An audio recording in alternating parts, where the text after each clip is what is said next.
Hey everyone, welcome back to the channel. Today we're taking a cosmic leap into a parallel universe, one where the concept of money never existed. Yep, you heard that right. No dollar bills, no crypto, no stock market crashes.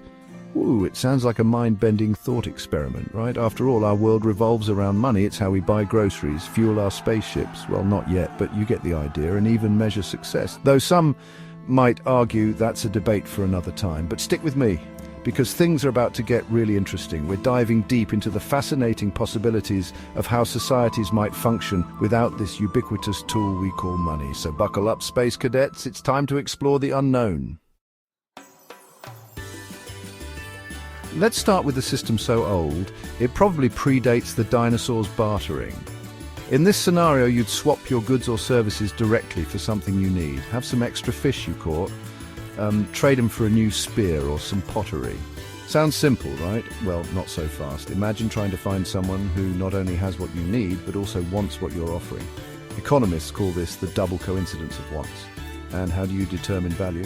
Is one fish worth 2 spears or 3 clay pots? Bartering can get pretty complicated pretty quickly. Now let's imagine a society built on a foundation of trust and reciprocity, a social credit system. Here, communities work together, contributing their skills and resources for the collective good. You help build your neighbor's hut today and they'll share their harvest with you come autumn. This system thrives on strong social bonds and a shared sense of responsibility. But can you imagine this working on a larger scale? In a sprawling metropolis, would we feel as obligated to help strangers as we would our close-knit community? Something to ponder. What if instead of money we valued resources like land, water and food above all else? In a resource-based economy, access to and control over these essentials could determine your standing.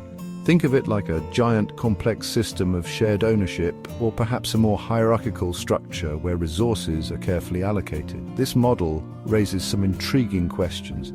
Would we see a resurgence of communal living where resources are pooled for the benefit of all? Or would we face new challenges like resource scarcity and potential conflicts over control?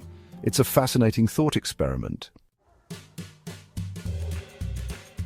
Hold on to your hats, folks, because in this scenario, your skills and knowledge are the most valuable currency. Imagine a world where a skilled doctor or a brilliant engineer holds a position of influence based solely on their expertise. Need surgery? Better brush up on your carpentry skills to barter with the village surgeon.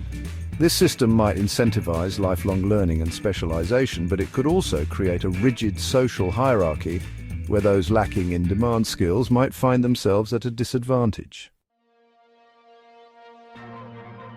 Now let's rewind the clock and imagine the period before standardized money. Early societies often used readily available objects as mediums of exchange. Shells, beads, even special stones. These became early forms of currency, but lugging around sacks of seashells to buy a new chariot isn't exactly convenient, is it? This system faces obvious limitations in terms of durability, transportability, and universal acceptance.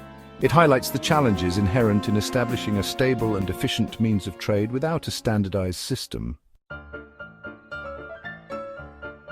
Okay, let's be real. A world without money would come with its fair share of challenges. For starters, could we achieve the same level of economic growth and innovation without the driving force of a global market? And remember the inefficiency of bartering?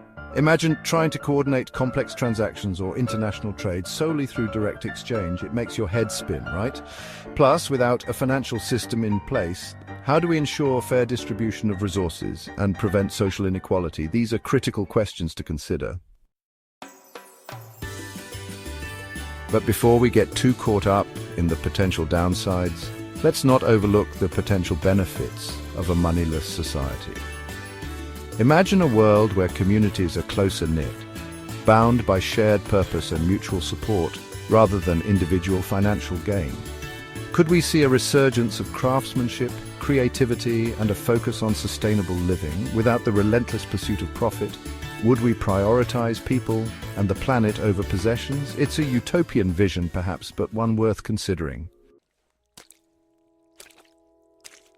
As we've seen, a world without money is a fascinating paradox, full of both incredible opportunities and daunting challenges.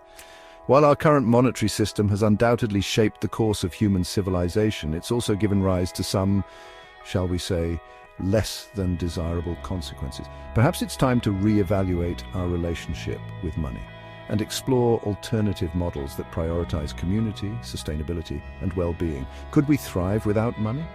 It's a question that sparks the imagination and challenges us to rethink the very fabric of our society. So, what do you think? Let me know your thoughts in the comments below. And as always, keep looking up.